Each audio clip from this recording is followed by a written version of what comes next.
দেখুন আজকাল কিন্তু আমরা ইউপিআইটাকে খুব বেশি পরিমাণে ইউজ করি, যাই কিনি না কিন্তু সেখানে কিন্তু ইউপিআই ইউজ করি।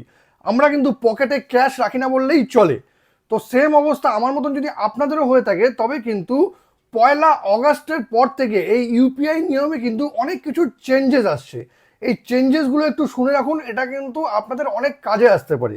যেমন 1 আগস্টের পর থেকে ইউপিআইতে আপনি যদি বারবার করে ব্যালেন্স চেক করেন, বারবার করে যদি ইউপিআই কত টাকা ব্যালেন্স আছে সেটা যদি চেক করেন, এটা যদি 50 বারের বেশি হয়ে যায়, তবে কিন্তু আপনার ইউপিআই যে অ্যাকাউন্ট আছে সেখানে কিন্তু সেখান থেকে কিন্তু টাকা কেটে নিতে পারে।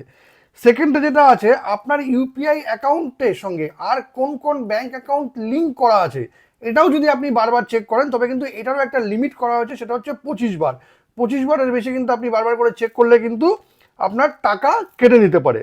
থার্ড যেটা পরিবর্তন আসছে সেটা হচ্ছে অটোপের ক্ষেত্রে। কোনো কোনো অ্যাপস আমরা যখন ইনস্টল করি তখন কিন্তু অটোপে সেট করে রাখি। সেই অটোপে থেকে টাকা কাটার টাইমেরও কিন্তু বিভিন্ন পরিবর্তন করা হয়েছে। যেই টাইমটা ফ্রি টাইম সেই টাইমটাই কিন্তু অটোপের টাকাটা কাটা হবে, যেমন সকাল 10টার পর, 1টা থেকে 5টার মধ্যে, বা রাত্রিবেলা 9টা সাড়ে 9টার পর। আর লাস্ট যেটা আছে, অনেক সময় কি করি, ইউপিআইতে আমরা যখন পেমেন্ট করি, পেমেন্ট করার পর কিন্তু সেই ট্রানজাকশনটা কোনো কারণেই হোক আটকে যায়, অনেক সময় কিন্তু আটকে যায়, কিন্তু তা সত্ত্বেও আমরা বারবার করে ট্রাই করতে থাকি।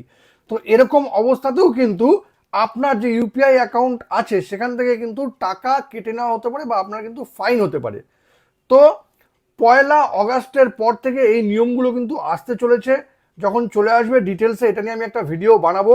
সুতরাং এই ইনফরমেশনটা আপনাদের দিয়ে রাখলাম। ইনফরমেশনটা যদি আপনাদের কোনো কাজে লেগে থাকে তবে কিন্তু এটাকে অবশ্যই শেয়ার করবেন। Thank you.